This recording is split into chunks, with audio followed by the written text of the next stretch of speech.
урматтуу төрага, урматтуу премьер-министр, урматтуу өкмөт мүчөлөрү, урматтуу коллегалар. Мен бул жакка чыгып сүйлөшүүмдүн себеби биринчиден мен рахмат айтып коюш керек. Биздин фракциянын лидеринин атайын убагын сурап алдым. Себеп дегенде, урматтуу премьер-министр, мен сиздин отчетуңузду көргөндө маданият жөнүндө 49 баракта көрүнүп турат. Болгону 6 сап гана сөз жазылыптыр. 6 сап. Bir багытка, маданият багытында. Ошо менен катар мен бир нерсе айткым келет. Мына Англиянын алтын доору деп аталган убакта королева Елизавета биринчинин эң биринчи анын эмгеги деп ошол жылдары ошол убакта Шекспир, Марло же Бекон чыккан деп айтышат да тарыхта. Биз деле тарыхта калбайбыз өзү негизи. Тарыхта каза калат элек го, мына 5-6 президент болду. 25-30 премьер-министр болду. 2000-3000ге жакын депутат болду ушул убакта. Кимизи канчалык тарыхта калып атат? Биз эмне үчүн башка жака барганда, эгер ошондо ошолор барктуу болсо, анда ошолорду ээрчитип барбайлы? Эмне үчүн биз анда маданияттын, инсандардын этегине жабышып жүрөбүз? Эмне үчүн биз башка жака, биз ошолор менен мактанабыз, ошолор менен сыймыктанабыз? Ойлонуп көрөлү. Биз өзүнчө мамлекет дейбиз. Мына чындыгын айталычы. Кече күнү Баткенге бир 60 сакалчан келди эле. Эмне болду? Лейлек анклавда калганы туру. 23 жылдан бери мага айтып жатышат билген кишилер. 18 километр өтүүчү жерибиз кыскарып олтуруп 2,5 километр болуп калыптыр. Эртең ал жерде тажиктер тосуп койсо эмне болду? Лейлек эл менен кош айтышалыбы? Эмне болуп атабыз? Эртең башка жаныбыздагы кошуналар жөн эле сельсоветине эле жиберип койсо, мүмкүн Кыргызстан жок болуп кетиши мүмкүн. Кыргызстанды кыргыз кылып сактай турган эң биринчи өзөгү, жери жана тили жана маданияты да урматтуу. Урматтуу коллегалар, урматтуу өкмөт. Анан ошол жерге 6 сап жазып, аны кыскартып бердим, мен 2 сап эле кылса болот экен. Ошондо 2 сап жазып отурасыңарбы маданият боюнча? Эртең мына биз кетебиз. Барыбыз, парламент жаңы депутаттар келет. Ошондо кимдин аты калат бүгүнкү күндөгү? Кимдин атын аталабыз?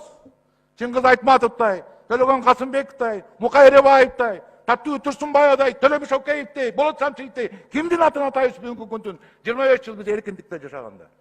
Кимди чыгара алдык?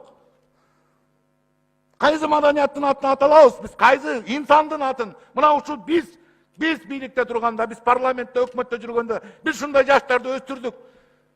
Эл аралык маанидеги деп кимдин? Мен оюмча эч кимдин атын ата албайбыз. Биз 25 жылдан бери 3 гана нерсени абдан жакшы аткарып келе жатабыз. Бул президентти шайлоо, премьер-министрди шайлоо жана парламентти шайлоо. Руханий багытта эмне кылдык? Эмне жылыштар болду? Чыңгыз Айтматов менен Алыкул Осмондун мекенинде бир жазуучубуз жок бүгүнкү күндө. Ооз кала турган. Бир акыныбыз жок. Бир театр жылдызы жок Муратбек Рыскуловдун мекенинде. Карап көрсөңүз акыбалын. Ушул жазуучуларды өстүрүш болгон эле, ошо жазуучуларга бир 15 миллион, 20 миллион карап коюш керек го. Болгону 38 миллионду, 18 миллион долларга тесттин мунарасын талкаладык. Мындан кийин ошондой жумуш болсо биз келип айтканчы маданиятчыларга, ошондой 18 миллиондук жумушту биз эле барып күрөк лом менен иштеп берели мындан кийин. Ошол акчаны маданиятка эле которуп койгулачы. Анан 11-20 миллионду жазуучуларга, киночуларга, театрга, же опера балетке котороюн десе сиздин өкмөт башчыларыңыз чыгат, өкмөттөр чыгат. Жок, муну кыла албайбыз. Бул жерде мындай экономика. Эмне болгон экономика?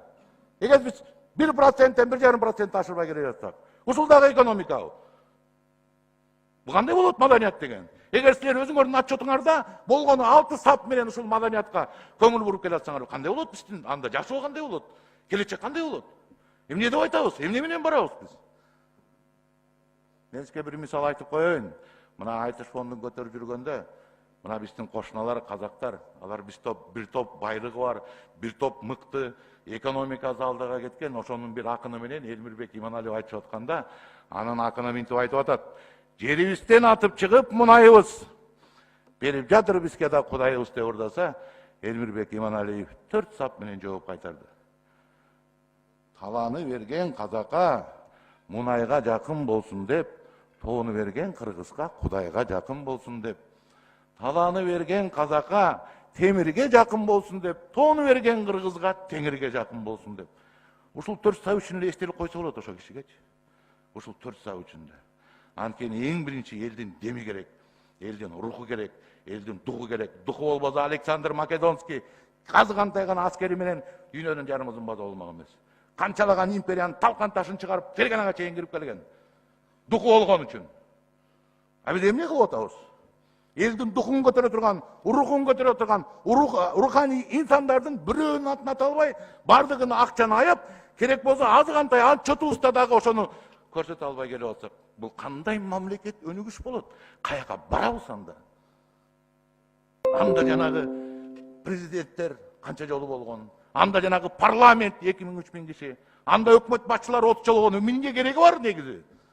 Эгер биз мамлекеттин өзөгү болгон телевизге, маданиятка көңүл бура албасак, руханий инсандарга көңүл бура албасак, алардын чекесин сала албасак, аларга жакшы сөз айта албасак, аларга бир өлөк жөлөк болуп бербесек, анда бул кандай мамлекет? Анан отчет жазганда жетимдерди кылып туруп, моминтип алып сап жазып келсек. Мына бул жерде отурат, бул жерде министрлерди карасаңыз, бул жерде да маданият министри жетимдер отуруш керек. Маданият министрин дайыма жетимдей кылып, силер бүт министерствону алып бүтүп, таможняны, финансаны, МВДны бардыгын майруу, паракорлуу министрлердин баарын алып бүтүп, анан аягында маданият министринин жетинде итке сөөк ыргыткандай кылып туруп, ыргытып коесуңар. Жакалппы? Өсөм деген мамлекет маданияттан баштайт. Өсөм деген маданият руханий инсандардан баштайт. Өсөм деген мамлекет асыл сөздү бийик ойду ойлойт эң биринчи. Ошондо мамлекет өсөт, ошондо мамлекет күчүнө кирет. Ошондо андай жерде уурулук болбойт. Андай жерде өкмөттүн арасында болуп туруп, зам министр болуп туруп коррупцияга барбайт андай мамлекет.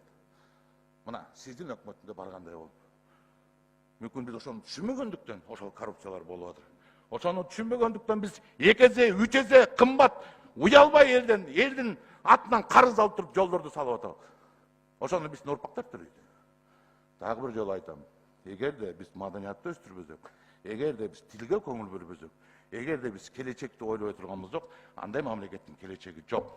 Урматтуу премьер-министр мырза, мен сизге абдан суранам. Маданиятка көңүл болуңуз. Болбосо биз келишкис оппозицияга айланам мен сизге. Рахмат.